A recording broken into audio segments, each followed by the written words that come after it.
This is Bryant Zane. I'm a member at St. Peter's Episcopal Church, and I'm also a district court judge in Honolulu. I'm going to talk about the Aloha Spirit Law. It's on the books. It's been on the books since 1986. It's in Chapter 5 of the Hawaii Revised Statutes, and that's entitled Emblems and Symbols. So it includes things such as the state's popular name, the Aloha State, the state song, Hawaii Pono'i, the state bird, the nene goose. And the particular section on the Aloha Spirit has a lot on what the Aloha Spirit is and what it means, as well as what Aloha is and means. And one sentence that struck me in particular is this one. Aloha is the essence of relationships in which each person is important to every other person for collective existence. Mutual respect and accountability to one another comes to mind.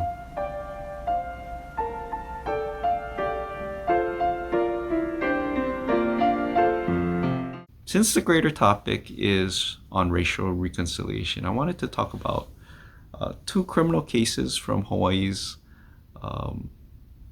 history on how different races were treated disparately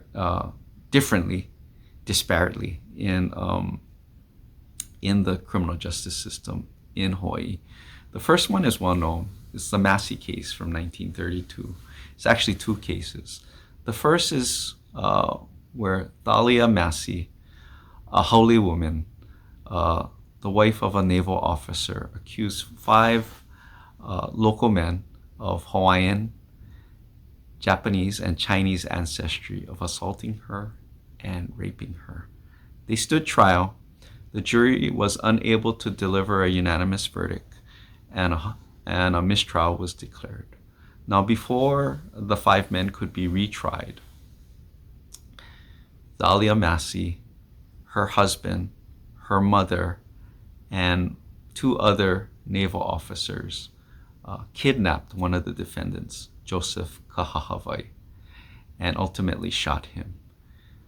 Those 4 people, all haole, stood trial for the murder of Joseph Kahahawai. The jury was able to return a unanimous verdict of the lesser included offense of manslaughter. Their sentence, 10 years of hard labor. Due to pressure from the Navy and Washington, Governor Lawrence Judd reduced their sentence to 1 hour to be served in his office. After the 1 hour was completed, they boarded a steamship and left for the continent, never to return for the retrial.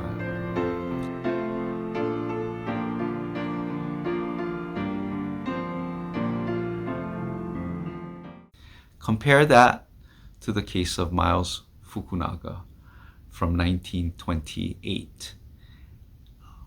Miles Fukunaga, a local young man of Japanese ancestry, distraught over the pending eviction of his family from the family home, he blamed Frederick Jameson, a haole banker, and he sought to get his revenge on Mr. Jameson by kidnapping his son, Gil Jameson, 10-year-old boy, student at Punahou School.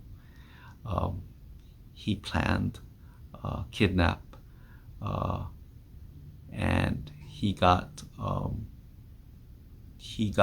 Gil out of school and eventually beat him to death.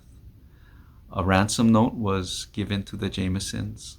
Mr. Jameson met Miles Fukunaga, gave him some of the requested ransom money, and this was on September 18th in 1928. By September 22nd, Miles Fukunaga was caught. By October 6th, he was found guilty and sentenced to death by hanging. And all of this happened even though there was questions on whether Miles Fukunaga was mentally fit to stand trial. He was eventually hanged November in 1929.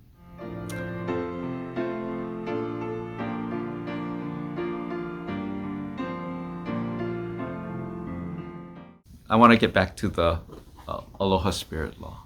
Historically, there has been issues and problems where there's a need for racial reconciliation. And going back to Aloha and the Aloha Spirit Law in particular, that would be a great place to start, to reconcile, to repair, to heal, and to move forward.